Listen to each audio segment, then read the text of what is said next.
দর্শক, চাকরির বাজারের প্রতি পর্বে আমাদের সাথে নিয়মিত একজন অতিথি উপস্থিত থাকেন, যার মাধ্যমে চাকরির প্রার্থীরা বিভিন্ন ধরনের পরামর্শ পেয়ে থাকেন।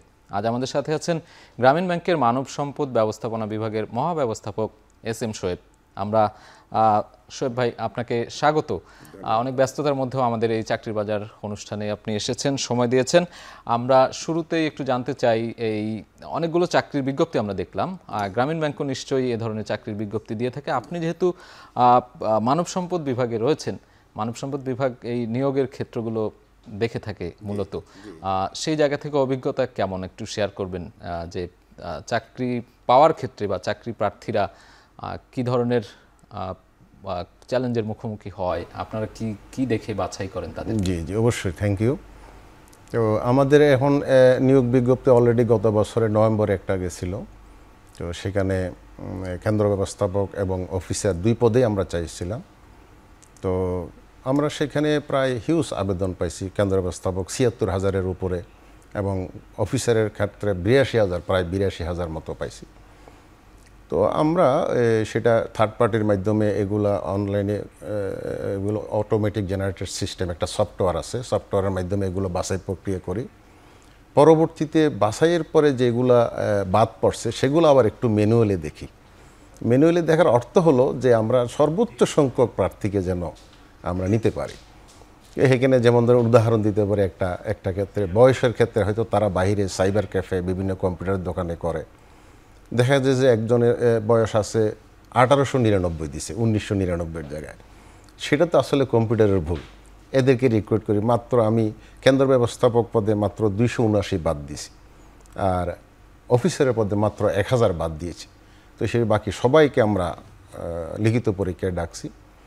তো এই লিখিত পরীক্ষাটা আমাদের 9টা স্পটে সারা বাংলাদেশে, যাতে তারা তাদের বাড়ি থেকে বেশি দূরে না হয়, স্ব এলাকায় তারা পরীক্ষাটা দিতে পারে। এবং এই পরীক্ষার মাধ্যমে আমরা যে রেজাল্ট যেটা হয়েছে সেখান থেকে আবার ভাইবাটা আবার সেই কেন্দ্র ব্যবস্থাপকদের পদে আমরা নিছি একেবারে লেভেলে, আপনার যেখানে লিখিত পরীক্ষা হয়েছে সেখানে নিছি। আর অফিসারদের ক্ষেত্রে আমরা সেন্ট্রালি হেড অফিসে নিছি। আচ্ছা, তার মানে আপনাদের তো একদম সারা দেশব্যাপী অনেকগুলো শাখা। জি জি জি জি, 2500-এর উপরে আমাদের 2500-এর উপরে শাখা। এটার নিয়োগ দেওয়ার ক্ষেত্রে নিশ্চয়ই একটা বড় কর্মযজ্ঞ আপনাদের। হ্যাঁ, বিশাল বড় কর্মযজ্ঞ, ইয়াস, ঢাকা এবং ঢাকার বাইরে। জি জি জি। তবু আমরা এই যে কর্মযজ্ঞ অনেক বড়, সেখানে আপনি নিশ্চয়ই ধরতে পারছেন, ভালোই ধরছেন এটা কর্মযজ্ঞ। তবে আমরা সবাই খুব আন্তরিকতার সহিত এবং স্বচ্ছতার সহিত কাজগুলো করি। ফলে দেখা গেছে যে আমি কেন্দ্র ব্যবস্থাপক পদে মাত্র 5 মাস মধ্যে আমরা কমপ্লিট করে ফেলছি নিয়োগ, লিখিত ভাইবা এবং অ্যাপয়েন্টমেন্ট লেটার ছাড়া। আর অফিসারের ক্ষেত্রে সর্বোচ্চ 8 মাস। আমি এই যে নভেম্বরের শেষে দিয়ে পেপারে অ্যাড দিয়ে এখন অলরেডি তাদের অ্যাপয়েন্টমেন্ট লেটার চলে গিয়ে তারা অলরেডি ট্রেনিংয়ে আছে। যাতে আমি চাইছি যে এত দ্রুত দিয়ে যেন সব কিছু নিয়োগ প্রক্রিয়া শেষ করে তারা যেন মানে ইয়েতে না ভোগে, মানে কনফিউশনে না ভোগে।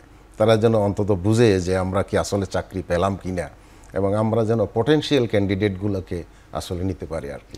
একটি বিষয় জানতে চাই যে অন্যান্য ব্যাংকের সাথে গ্রামীণ ব্যাংকের পার্থক্য কোথায়, এবং গ্রামীণ ব্যাংক আসলে কোন কোন বিষয়গুলো নিয়ে বেশি কাজ করে? আমরা আসলে গ্রামীণ ব্যাংক হচ্ছে যে অন্য ব্যাংকগুলো একদম মৌলিক পার্থক্য হচ্ছে মানুষ ব্যাংকের কাছে যায়, আর আমাদের কাজ হলো যে আমরা মানুষের কাছে যাই। তো এখন সেটা দুই ধরনের। এখন সাধারণত আমাদের এখানে একটু চ্যালেঞ্জ বেশি, কষ্ট আছে। সেই কষ্ট চ্যালেঞ্জ যারা সহ্য করতে পারে, দেখা গেছে তারা যারা চ্যালেঞ্জ নিতে ইচ্ছুক আছে, অনেকে আছে, আমাদের ম্যাক্সিমাম ছাত্ররা চ্যালেঞ্জ নিতে ইচ্ছুক।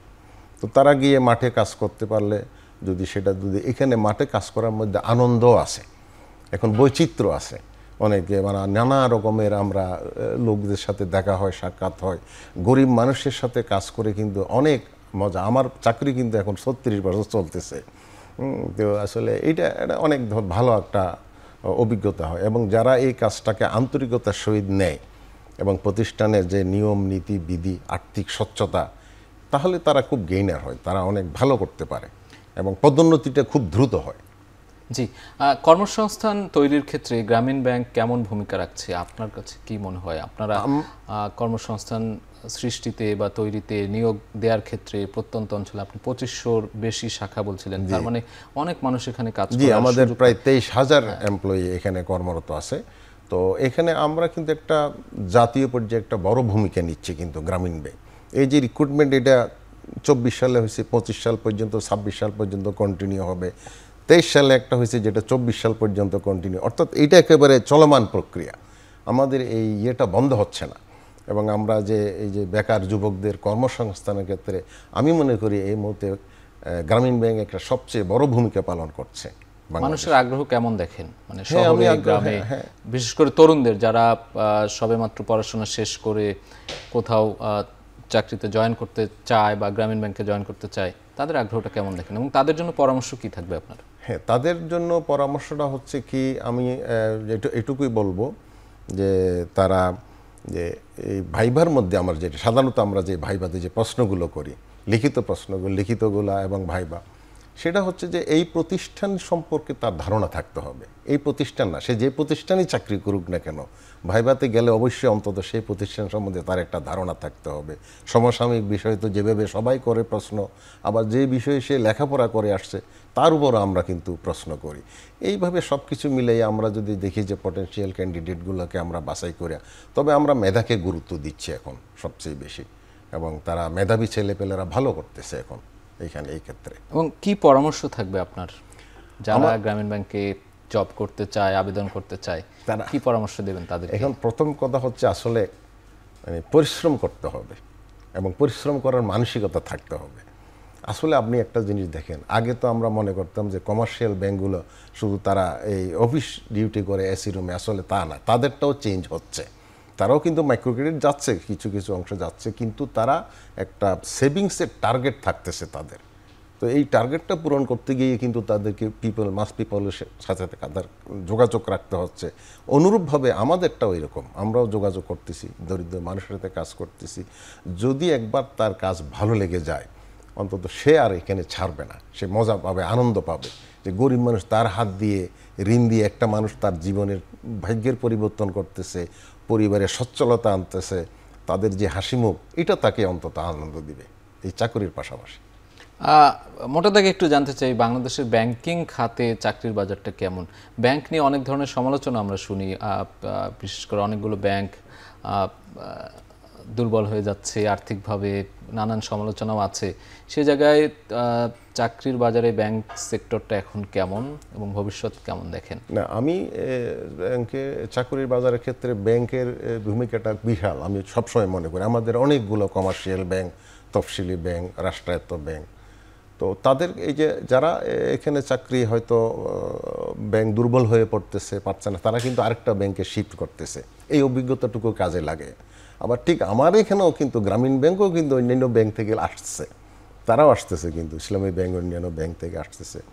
তো কারণ আমরা এই যে স্কেল এবং যত রকমের সুযোগ সুবিধা, সম্পূর্ণ সরকারি সুযোগ সুবিধা দেয় পুরোপুরি। আমাদের 1 টাকাও কিন্তু বেতনের দিক দিয়ে, পেনশনের দিক দিয়ে, এবং পেনশনেবল জব, সুতরাং তারা এগুলো বুঝে কিন্তু আসতেছে। এবং তারা যারা ব্যাংকিং জগতে আছে, তাদের একটা চাকুরির জগৎটা অনেক বড়, তারা এই ব্যাংক না হলে অন্য ব্যাংকে যেতে পারে। তরুণদের ক্ষেত্রে এটা একটা বড় আকর্ষণীয় সেক্টর, অন্তত যে চাকুরির, যে ব্যাংকে চাকরিটা। গ্রামীণ ব্যাংক কি কি সুবিধা দিচ্ছে আপনি বলছিলেন? জি, গ্রামীণ ব্যাংক তার সুবিধা কিন্তু সরকারি চাকরিতে যে বেতন ভাতা যা আছে যতগুলো, এগুলো ক্ষেত্রে আমরা কোনো কমতি নেই, আমরা যা দিচ্ছি অ্যাজ ইউজুয়াল সরকারি পে স্কেলে সম্পূর্ণ হুবহু দিচ্ছি।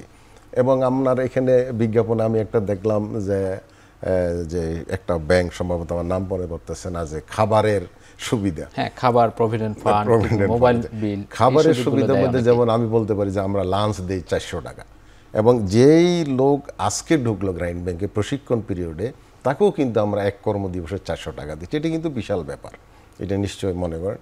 তো অনুরূপভাবে আমরা এটা প্রণোদনা বিভিন্নভাবে দিচ্ছি, হ্যাঁ, তার সুযোগ সুবিধা দিচ্ছি, আমাদের বোনাস আছে, পর্যাপ্ত বোনাস আছে, এবং পেনশন সুবিধা পাচ্ছে।